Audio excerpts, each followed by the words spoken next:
Uzun ve soluklu bir sürecin sonunda Kur'an Dersi Platformu Diyarbakır İl Koordinatörlüğü olarak eğitmen arkadaşlarımız tarafından yapılan namaz eğitimi hazırlıklarımızın ila nihayetinde güzel bir finalle neticelendireceğiz inşallah.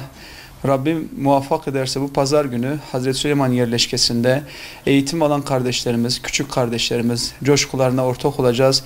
O coşkularını Hazreti Süleyman Meydanı'nda hep birlikte halkımızla, velilerimizle ve katılımcı arkadaşlarımız, eğitimci arkadaşlarımız ve platformumuzla inşallah orada güzel bir etkinlikle, güzel bir faaliyetle neticelendireceğiz.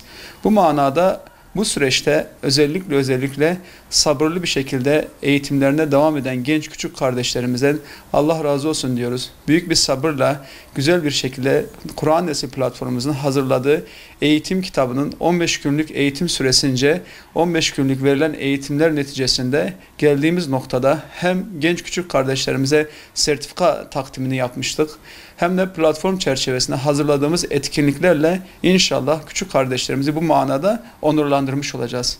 Elbette ki namaz öğretiminin Efendimizin işaretiyle 7 yaşından başlaması bizim platform olarak bu manada her yıl bu çalışmayı yapmamız için bir ilham kaynağı olmuştur. 7 yaşında başlanan namaz etkinliklerimiz, namaz öğretimimiz inşallah ailelerimizin, velilerimizin hassasiyetiyle ileriki yaşlara kadar da taşınacaktır. Bu manada platform olarak, il koordinatörlüğü olarak eğitmen kardeşlerimiz ve biz üzerimize düşen her ne varsa her yıl daha organizeli bir şekilde, daha faaliyetlerimizi artıracak bir şekilde devam ettireceğiz.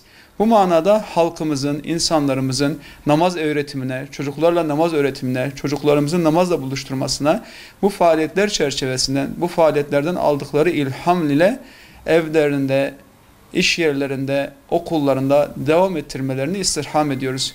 Bu manada namaz eğitimi biraz bizden, biraz aileden, biraz okuldan, biraz çevreden olacak şekilde tamamlanırsa inşallah çocuklarımız namazla dinlerini, hayalarını ve ahlaklarını muhafaza etmiş olurlar.